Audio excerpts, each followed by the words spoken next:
So at the end of this video, we'll cover some home buying basics. But before that, we'll cover the specific conventional guidelines you came for, such as loan limits, credit requirements, down payment requirements, who's a first-time home buyer, how the appraisal works, debt-to-income ratio requirements, and even a light dusting of the renovation loan. Yes, there is a conventional renovation loan. Let's get into it. Welcome back to House Rich, the first-time home buyer show where we help millennials figure out how in the world do I buy my first home? Today we're covering the conventional loan guideline. So let's jump right into it. You probably want to know, how much home can I buy? Well, let's start with a single family property. The loan limit is $726,200. Going all the way up to a 4-unit property, the loan limit is $1,396,800. Now, if you're in a high cost of living area, such as like LA's, parts of DC, Maryland, the DMV, your loan limit for a single family property is $1,089,300, and it increases as you go all the way up to a 4-unit property. Now let's cover a couple examples because those are the loan limits, not the purchase price. So let's say you're buying a $745,000 property. You're putting down 3%, that comes out to $22,350. Your loan amount would be $722,650. So you're below the loan limit. Now, let's say you're looking at a $750,000 property. You put down 3%. That down payment is $22,500.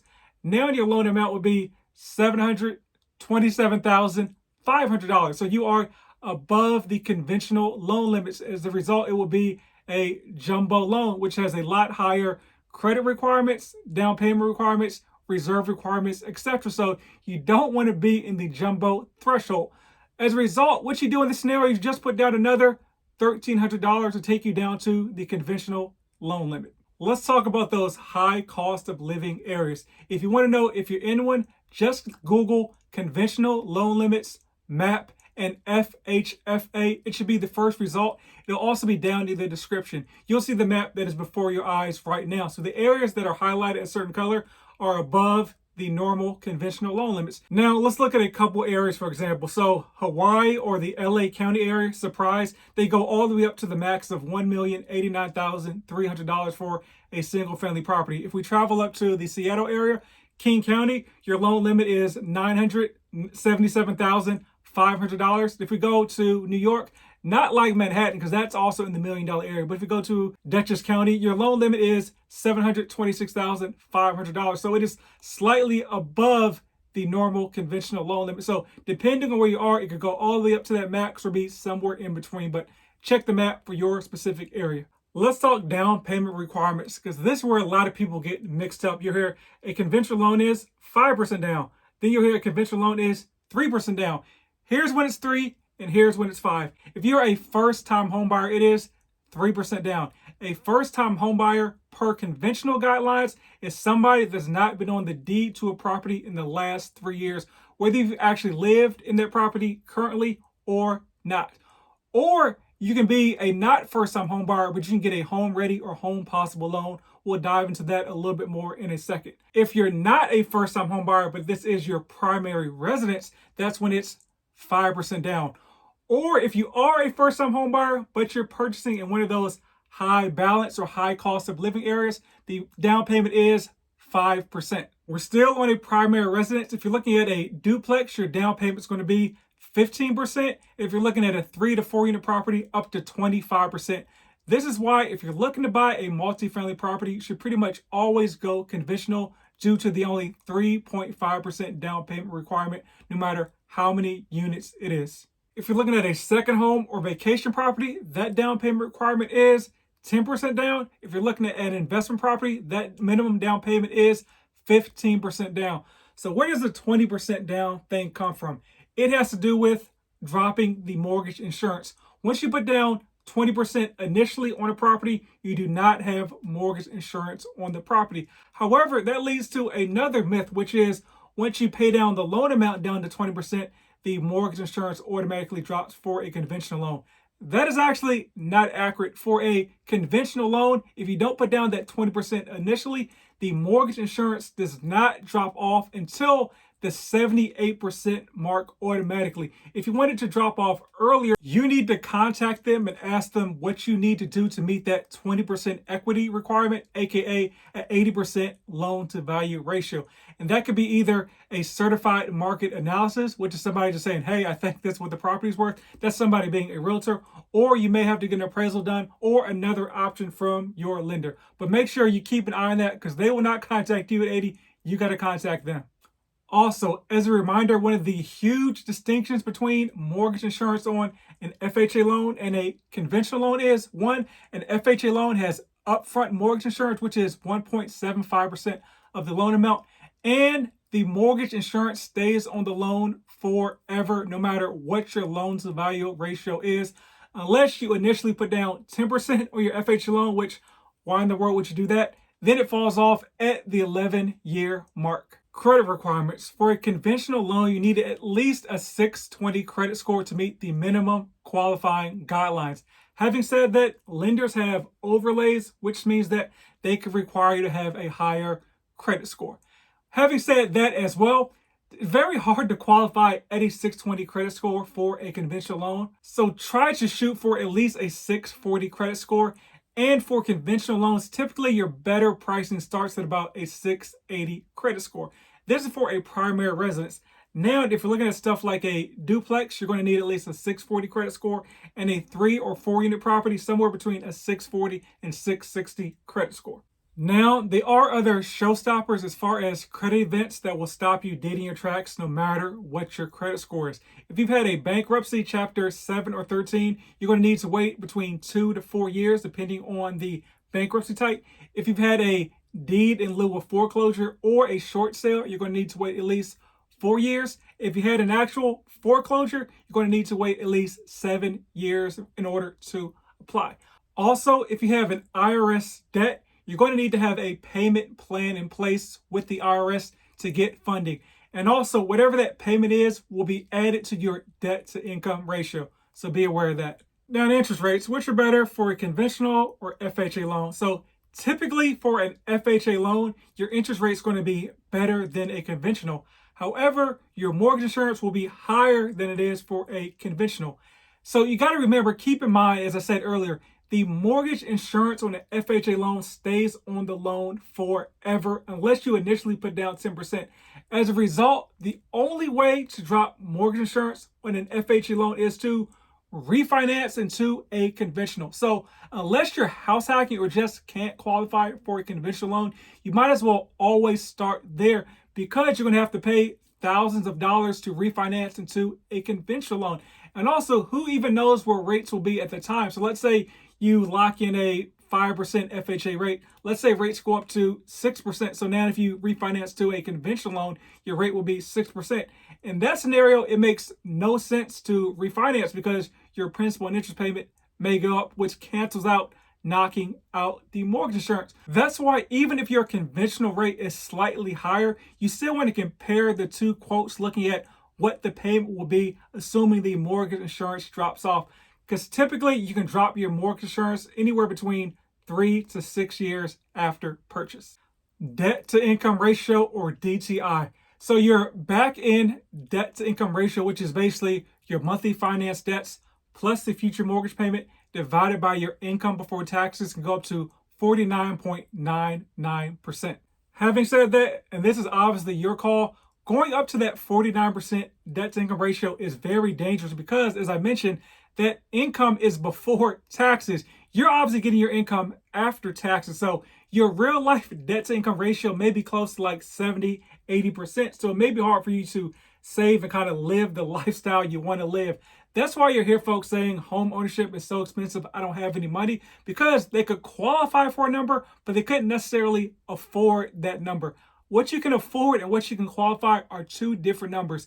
My best tip on figuring out what you can qualify for is to take whatever you're paying for rent and work backwards to see how that equates to a principal, interest, taxes, and insurance payment. If you want more guidance on that, there is a video down in the description on how to tackle that. When we're talking your minimum finance payments, we're talking about stuff that you had to get your credit pulled and is actually financed. So we're talking like car payments. We're talking your minimum credit card payments. We're talking like a loan you may have took out to pay for X. We're not, and also your student loans as well. We're not talking like phone bills. We're not talking cable bills and stuff like that. Here's a quick example. Let's say you have a $500 a month car payment and a $100 minimum credit card payment, and you make $5,000 a month. So we have $600 for your monthly finance debts plus X, which is your future mortgage payment, divided by your income before taxes. Now, to solve for X, yes, math required here. You take 5,000, multiply it by 50%, and you get 2,500. Now you subtract the 600 from the 2,500, and that is the max number for your future mortgage payment.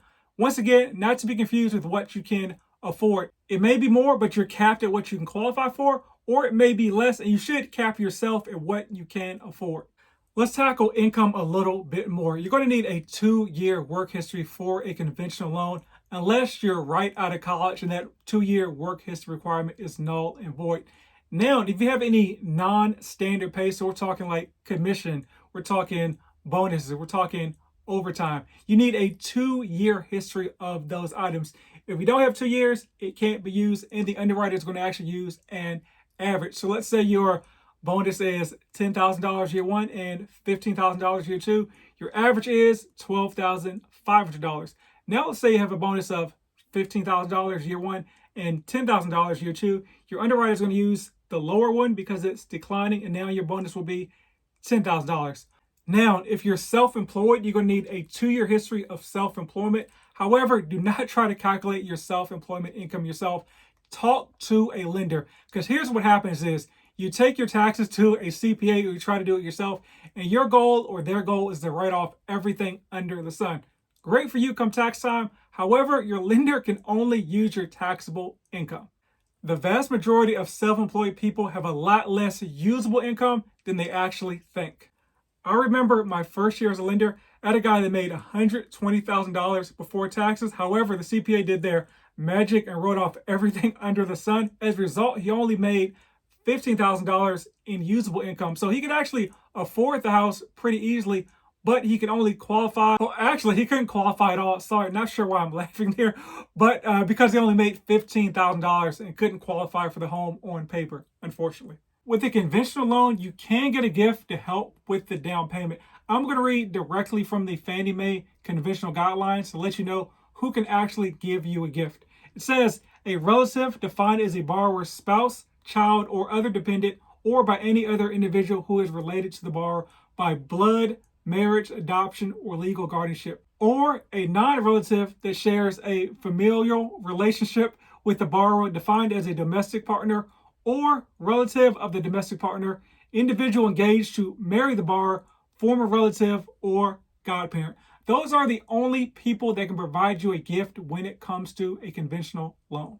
So no, your rich best friend or very close lady or guy friend cannot give you $10,000, $20,000 to help towards the down payment, unfortunately. Or probably fortunate for you, you have somebody that nice, but in this scenario, it doesn't work for the conventional guidelines. Now, the seller can help pay your closing costs through something called seller concessions.